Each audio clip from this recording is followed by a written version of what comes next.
All right, hello everyone. So at long last I wanted to shoot a quick instructional video on how to apply the recessed diffusion screw forming kit to an example IMS or a Marzocco style basket.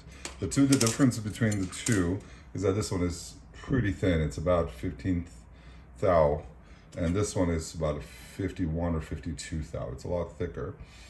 Their IMS, the E&B Labs screen is similar to this, just slightly different construction and distribution of the holes in the back or through, and the mesh is slightly different. It's got that nano coating on it. But that's the idea. We're trying to adapt these, right? And we're trying to go from this configuration. This is the Slayer screen, which is essentially the same thing. I'll show you on a unmodified IMS that I'm going to modify on the screen. On screen, here's what we're going from. Stock configuration. I know that the Slayer screw is slightly more lower profile to this configuration, the exact same screen. That's a lot thinner. Not a lot thinner, excuse me. The screen is thinner, yes, but you've got a completely flush fitment. And the screw is recessed. I'm going to take the screw out of both, and you will see the end result of the portion that's formed. All right, so let's walk through it together. So with the kit, you get this die that I've mounted on the vise. The vise makes it a lot easier. This is what it looks like unmounted. You get an Allen key. You get this forming screw.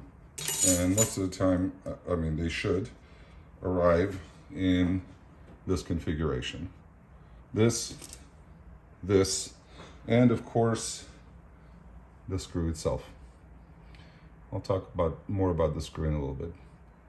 All right. So I mounted the die. Let's do this on the vise. These are optimal conditions, I understand. But what we're going to do is take this IMS screen and form it. All right. We're going to take the screen, put it on top of the die, and with the recess of the die facing upwards, of course, because it's an 82 degree, not a chamfer, but recess, and an 82 degree screw head, right? And you can use the Allen key to turn it. You're going to be using that angle to form it, all right? So you put it on top. Use the Allen head or Allen key to turn it.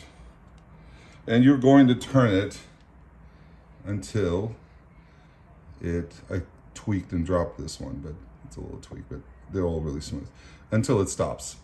So now the very bottom of that V is touching the screen, right? So any more effort than this is going to start to form the screw. The thin screens, you want to try, just like I wrote in instructions, you've got the starting position, go 90 degrees around. And then I want you to take it off, back it off, and just double check. I can tell already that that's not enough. So do 90 degrees and to do an additional 90, do 180 and an additional 90. All right, back it out. Back out the screw. Of course, that was gonna happen. Now that you have the screw, the screen and the screw, and I want you to test fit it, which means drop the screw through. And it is essentially there. I think it needs another 90 degrees, which is going to be essentially a full 360. We're going to put the screen back into the die. I'm going to pick up. Luckily I found them. All right, screw this in. So I think we can establish we're going to need another 90 degrees. So there's the other 90 degrees. I'm going to back it out. It forms very easily. The IMS Slayer screens are very thin and are formed with very little effort. Trying to find the screw. Drop the screw right through. And there it is. That's perfect. Of course, the lights went out. That's my timer.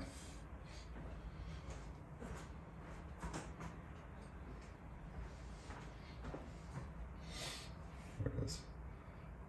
It's almost perfect, but you might not be able to see this on camera. I would go another 30 degrees or so.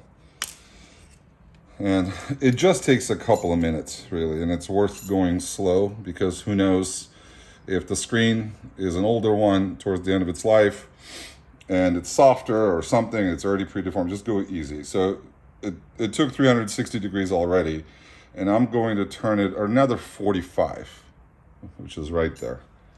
So that's 400 degrees. So it's one full turn and another quarter turn. Excuse me. What did I turn there? 90 degrees, excuse me. Yes. So 360 plus 90. We're at 450. This looks exactly like the screen that I had before. So that looks perfect. It's actually recessed by about a quarter of a degree. So you could have gone less than 90 degrees. You could have gone 30 or 40 degrees and tried. It takes about a minute. There you go. We're done. Very easy. So we're going to do the same. It's going to be a little bit more difficult. To this screen. All right.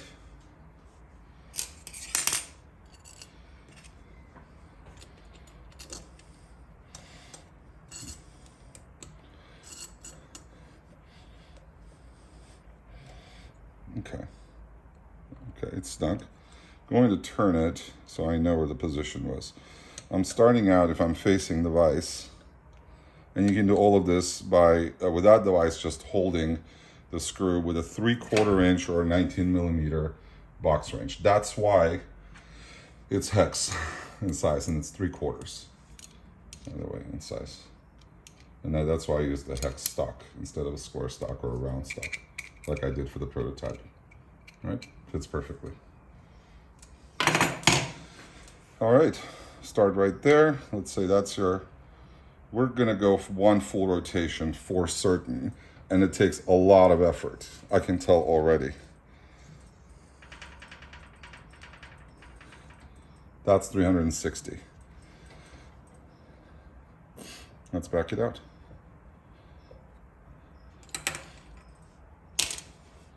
Doesn't look like much. And that actually seems like it might be spot on. Wow, I actually kind of overdid it. So I've never actually done a no, I did do a Marzocco screen with the other die. I've only done the E and B screen, which might be a little bit stronger. So you actually didn't have to go to full 360 degrees. We could have gone less. And I think it might have something to do with the fact that it's 2 layers, and perhaps we're compressing, now that I'm kind of thinking, we're compressing the mesh and getting it closer than it otherwise would have been to the under layer. So when you bend it a little bit, it's just more room is created. This is totally workable. It's more than flush. It's a little bit more recessed than I would like.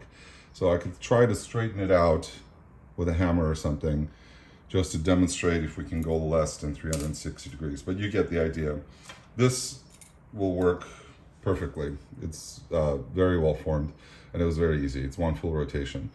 So let's start, I would say, with 270 degrees or so, 3/4 of a turn, or again, really just follow the initial recommendation, which is what I should have done. Start with half a turn and do 1/4 of a turn at a time, and you'll get there. The EMB screen must be different from this one. So start with a half a turn, and then a 1/3 to a 1/4 turn at a time until you get the desired recess.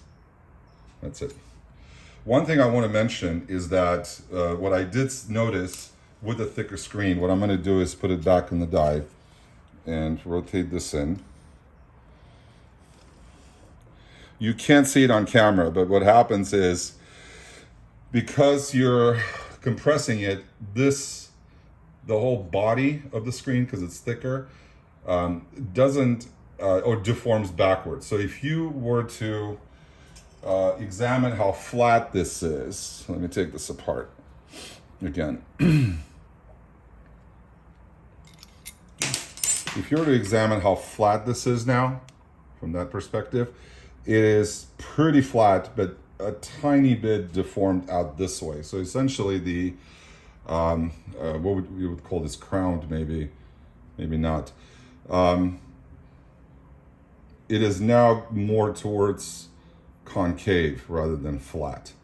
So because you're pushing down, you've got the edge here, the contact edge, and as you push down, the rest of, like, to the outside comes up, maybe very little. We're talking 0.5 millimeter perhaps. Yeah, I don't think it's ever going to matter in real life. But what I do is, and I think Jake does this as well, is screw this back in, just have it kind of finger tight after it's formed, and you can just try to, like as if you're trying to do a level tamp, just push it back down a little bit from the outside.